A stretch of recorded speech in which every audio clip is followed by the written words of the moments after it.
Hey guys, this is Pat, or Patrick as my fiance likes to call me, of the Pat Cave, where we talk about things, books, horror, movies, collectibles, anything like that. I'm going to do my second video today, and we've got the August-September wrap-up for Riley Sagar from The House Across the Lake, The Last Word by Taylor Adams, Dead 11 by Jimmy Giuliano. I hope I'm pronouncing that right. I feel like I'm not, though. Feel free to correct me in the comments if I'm wrong. And then we've got She Started It by Sion Gilbert. I don't think I'm pronouncing that right either, but anyways, we're going to go over those today, so stick around.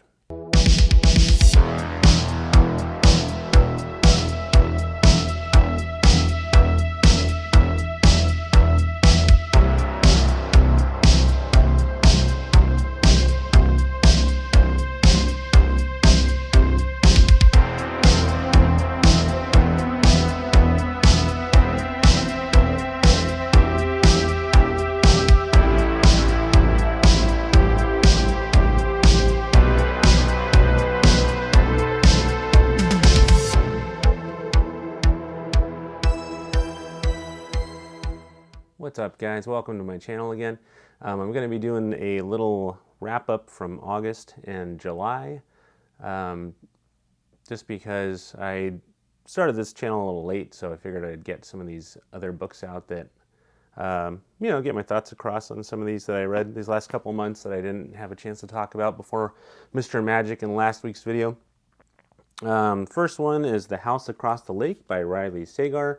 Riley Sagar is a pretty big author when it comes to thrillers. They did Home Before Dark.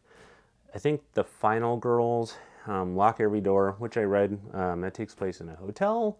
I don't know if that's just one of those types of tropes that I like. It's one of those things like secluded settings.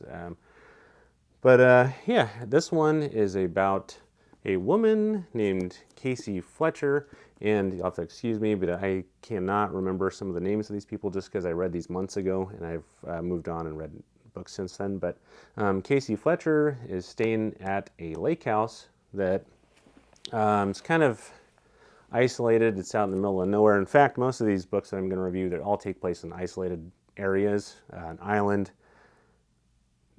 2 books on an island, actually, now that I think about it. And then we got this one's at a lake, and the other one, I don't think there's a lake. Might be a pond though.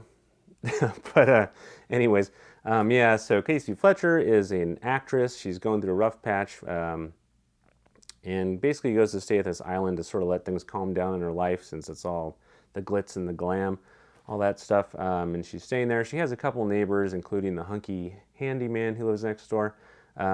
And I don't know if it's the first day that she's there, maybe just right after she gets there, she ends up saving a woman from drowning, who turns out to be Catherine Royce, who lives with her husband Tom across the lake in a really massive, luxurious glass house. It's basically like just a huge piece of glass facing the lake, as far as I know. So at nighttime, when the lights are on, of course you can see everything in there. Granted, you have a pair of binoculars, like the protagonist in this.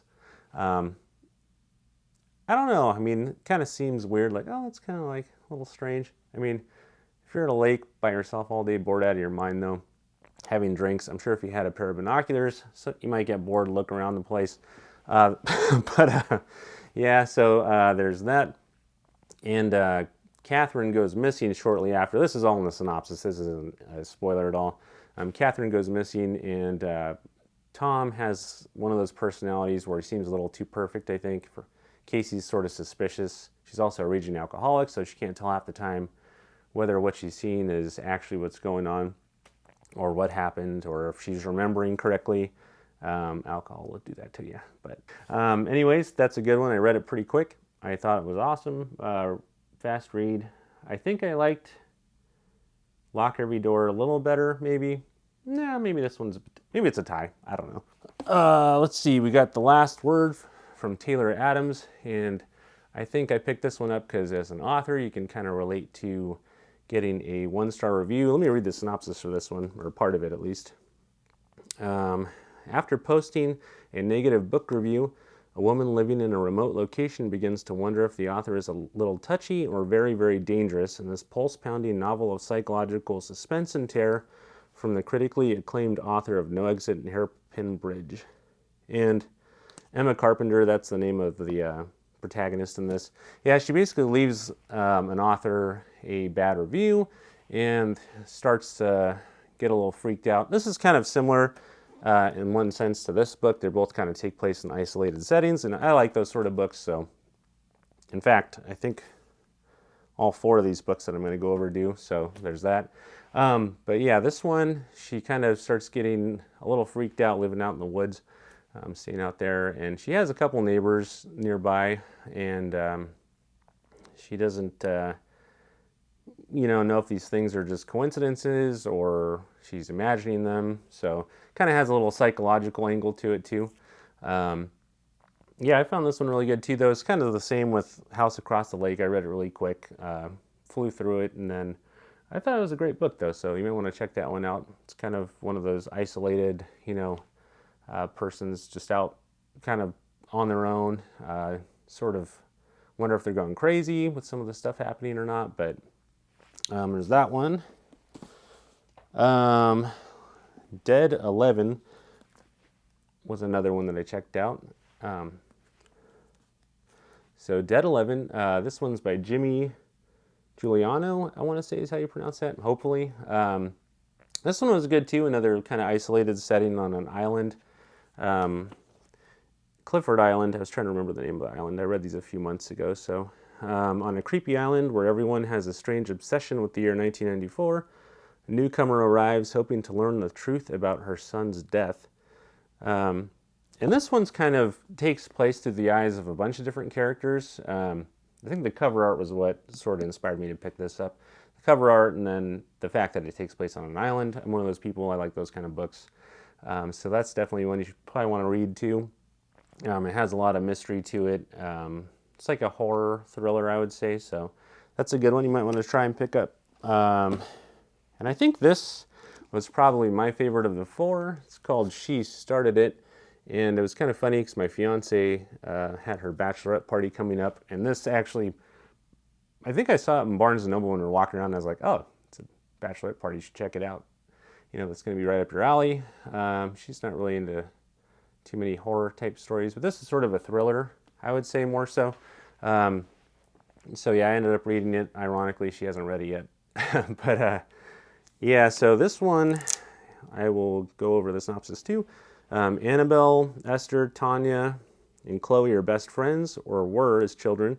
They drifted apart in adulthood, but shared secrets have kept them bonded for better or worse, even as their childhood dreams haven't quite turned out as they'd hoped. Then one day they receive a wholly unexpected invitation from another old friend. Poppy Greer has invited them all to her extravagant bachelorette party. 3 days of white sand, cocktails, and relaxation on a luxurious private island in the Bahamas. And so basically these women who haven't heard from Poppy since they were kids or, in high school, get an invitation to be in her wedding as her bridesmaids, and they're kind of a little confused because Poppy was someone who they bullied back in the day. And I thought it was great, really fun. It's like definitely a thriller. Got some gore in there, all sorts of things. It was probably my favorite of the 4 of these, and really good. I would recommend that one, especially if you know someone having a bachelorette party or getting married. And I also finished Mr. Magic. That one, though, I haven't really been able to decide how I felt about it. It was good, for sure. I enjoyed it. I'm going to give you a more in-depth review, though, when I do a wrap-up for this month, next month. So keep an eye out for that. I also forgot to say, please like and subscribe to my channel, and have a great weekend. Have a beer, have a pizza, have both. That's what I would do. Hopefully that's what I'm going to do. I guess we'll see. But all right, thanks, guys.